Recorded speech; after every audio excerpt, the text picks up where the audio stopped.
Bonjour Monsieur Emeraude, Bonjour madame, ravi de vous avoir sur le plateau de l'UFEMCO. plaisir partagé.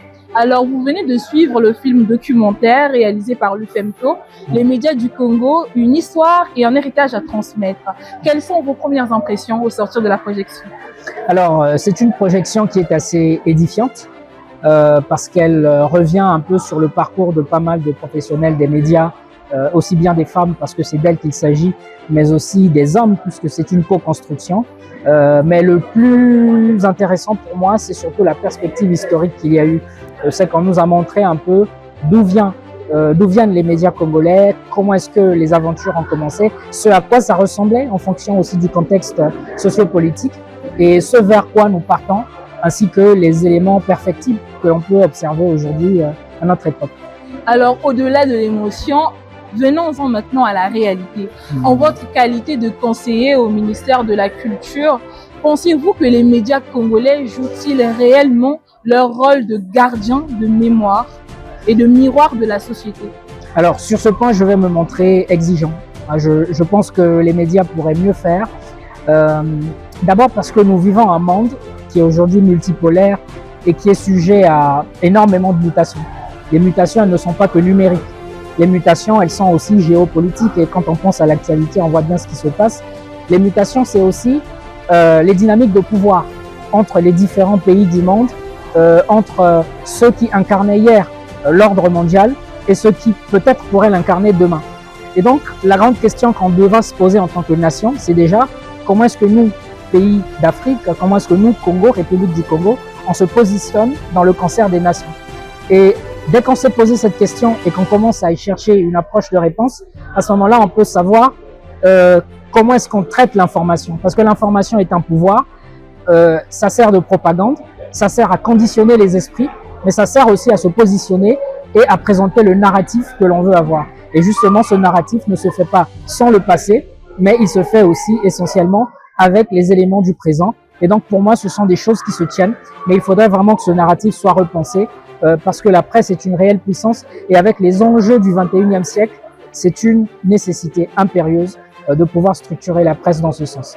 Donc, repenser le narratif dans nos médias congolais. En tant que téléspectateur, quel contenu vous semble-t-il manquer aujourd'hui dans les médias congolais?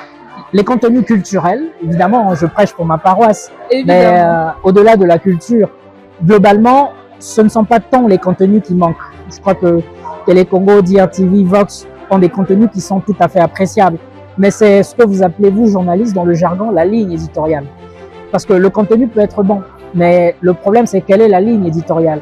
Quand je parle de repenser le narratif, c'est justement aller sur une ligne éditoriale qui soit pensée pour aussi nous garantir une forme de souveraineté numérique et permettre à notre pays d'avoir une certaine force, une certaine puissance à l'échiquier international. Évidemment, ça passera aussi par des outils comme l'audimat, parce qu'il faudrait que ces médias-là soient de plus en plus accessibles à un grand public, mais commençons par penser le narratif, la ligne éditoriale, et peut-être qu'à ce moment-là, on aura un positionnement qui sera un peu plus pertinent.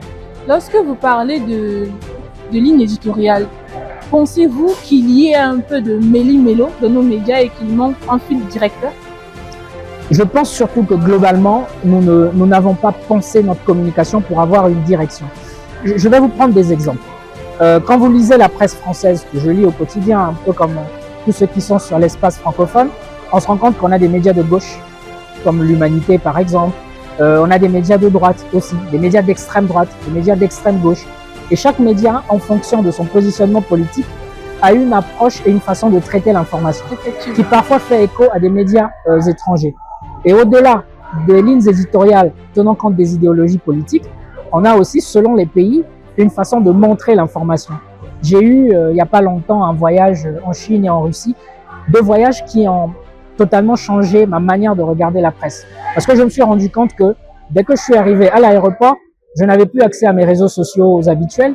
Même les intelligences artificielles américaines comme ChatGPT, comme Claude, comme Gemini, que j'utilisais, je ne pouvais plus les utiliser ni à Pékin, ni à Moscou.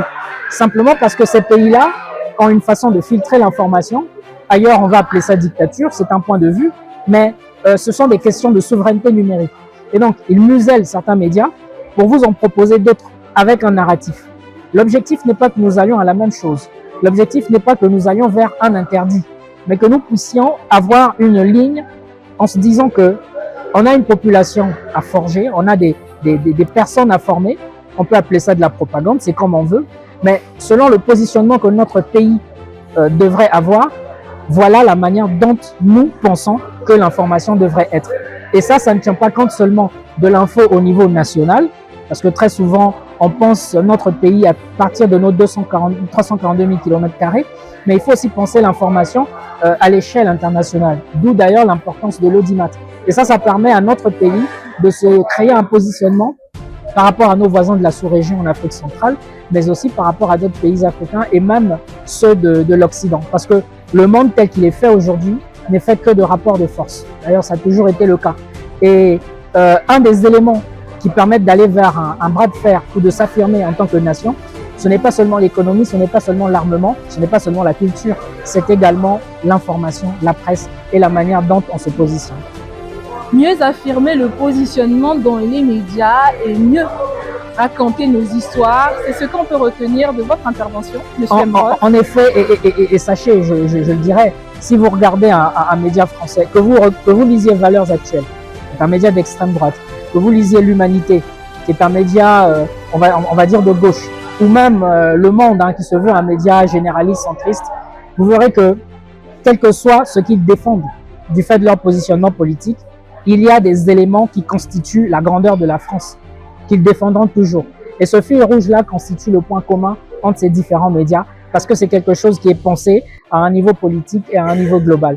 Et je pense qu'on peut parvenir à cette forme de maturité et de prise de conscience. Merci beaucoup, M. Emerode, pour cette intervention pleine de franchise et de recommandations. Nous vous remercions, vous aussi, cher public, de continuer à nous suivre. Le cours média de l'UFEMCO continue. Merci.